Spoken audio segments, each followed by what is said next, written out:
Bald wird wieder das chinesische Neujahr gefeiert. Das chinesische Neujahr ist eines der wichtigsten Feste in China. Dabei wird das Fest nicht nur in China gefeiert, sondern auch in vielen Nachbarländern und natürlich von vielen Auslandschinesen auf der ganzen Welt. Den Zahlen nach feiert fast ein Viertel der Welt das chinesische Neujahr. Aber wieso eigentlich? Der Legende nach wurden früher Dorfbewohner jährlich von einem Monster heimgesucht, dem sogenannten Lin-Monster. Dieses Monster zerstörte Häuser, verwüstete die Erntefelder und hatte oft die kleineren Dorfbewohner auf dem Speiseplan. Eines Tages verkleideten sich mutige Dorfbewohner in einem roten Löwenkostüm und machten mit Instrumenten und Feuerwerk ganz viel Lärm, um das Monster zu verjagen. Und weil das Monster vor der Farbe Rot zurückschreit, haben die Dorfbewohner ihre Türen mit roten Schriftrollen und Glücksbringern versehen. Am nächsten Tag haben die Dorfbewohner ihr Überleben natürlich mit noch mehr Feuerwerk gefeiert.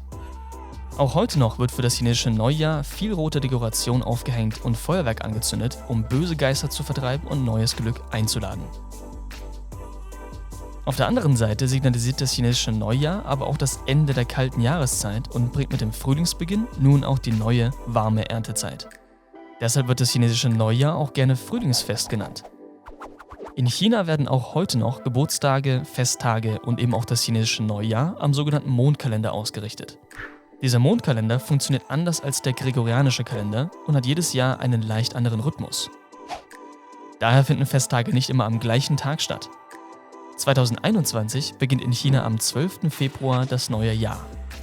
Man sollte aber wissen, dass das chinesische Neujahr nicht nur an einem Tag gefeiert wird, sondern eine Festzeit ist, die ca. 2 Wochen reicht. Somit ist das wichtigste chinesische Fest auch zeitgleich eines der längsten.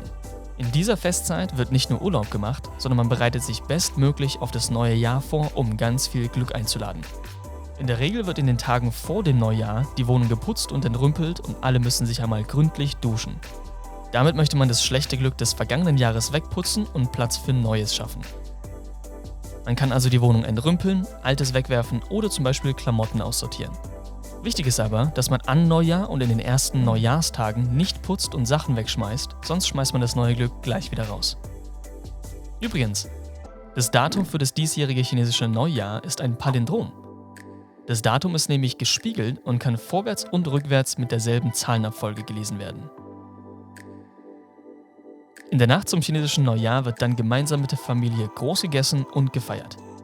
Bei diesem großen Familientreffen hängt man gemeinsam Dekoration auf, schenkt rote Umschläge mit Geld und bleibt natürlich bis zum Neujahrsbeginn auf. An Neujahr wird dann vielerorts Feuerwerk angezündet und den Ahnen gedacht.